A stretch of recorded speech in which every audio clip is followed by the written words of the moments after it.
හරි. මෙන්න මේ ආකාරයක ප්‍රස්තාරයක් ආවොත් මේ වගේ ගානක් එක්කම මේ වගේ ප්‍රස්තාරයක් ආවොත් කොහොමද අපි හදන්නේ කියලා බලමු. හරි. එහෙනම් මෙච්චරයි තියෙන්නේ. පොලියන්න y සමානයි අතුල x දාන්න. පොඩ්ඩක් වර්ගය දාන්න. ඔන්නම තියන්න.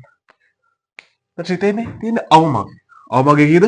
ඍණ 4. කෙලීම උස්සලා දාන්න මේ b වෙනුවට. දැම්ම ඍණ 4. හරි.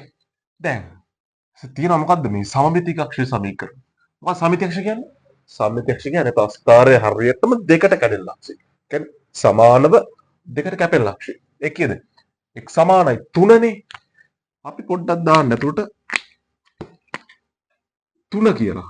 x සමාන කියලාවේ 3. නමුත් ඇතුළේදී මොකද වෙන්නේ? ඍණ 3ක් වෙනවා. හරිද? තවත් මේ වගේ ප්‍රස්තාරයක් ගත්තොත් මම දෙන්නම්. ඒක කොහොමද බලමු? ඒකත් දිහා. මම ගන්නවා. මේ පැත්තට පොඩ්ඩක් දාලා ගන්න.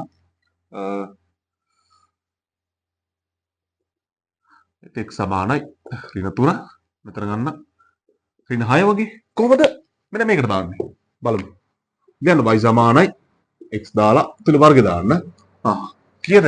අවමගේ යටටම එන අවමගේ කීයද? ඍණ 6. කොක්ක වගේ අයිනෙන් දාන්න. සමමිතික අක්ෂර කීයද දෙන්නේ? x සමානයි 3. sorry x සමාන ඍණ 3. දාන්න 3. මොකද කරන්නේ දැන්? ඍණ 3 තියෙන්නේ. එහෙනම් ඇතුළේදී මොකද වෙන්නේ? දාන 3ක් වෙනවා. ලකුණු දාලා මාරු කරන්න. එච්චරයි. එහෙනම් අපි බලමු අවම ප්‍රස්තාරයක් කොහොමද ගන්න කියලා. right. අරගෙනම දාමු. හැබැයි අවම ප්‍රස්තාරයේදී පොඩ්ඩක් වෙනසක් වෙනවා. මොකද්ද කියලා කියන්න. අවම ප්‍රස්තාරයක් අඳිනු. sorry. උපරිමයක් අඳින්න බෑ. අවම එකක් නෙමෙයි අපි අවම එකට තමයි ඉස්සල්ලා යන්නේ. දැන් අදින්නේ උපරිමය. x සමානයි 2 දාන්න. ඔන්න දාන මෙතන දැන් දාන 3 වගේ දාන්න. මෙතනදිත් අර වගේම ලියන්න y සමානයි x වර්ගේ. හරි. දැන් කීයක් දෙන්නේ? උපරිමයක් නේද? එන උපරිම කීයද? දාන්න ධන 3යි. ඇතුළට දාන්න මොකද? x සමානයි 2. 2 ඇතුළටදී මොකද වෙන්නේ? ඍණ 2ක් වෙනවා. මේක උපරිමයක් නේද? උපරිමයේදී පොඩි ලස්සනක් වෙනවා. උපරිමයේදී මේ මෙතන උපරිමයේදී විතරක් මේ මෙතන ඉන්නවා.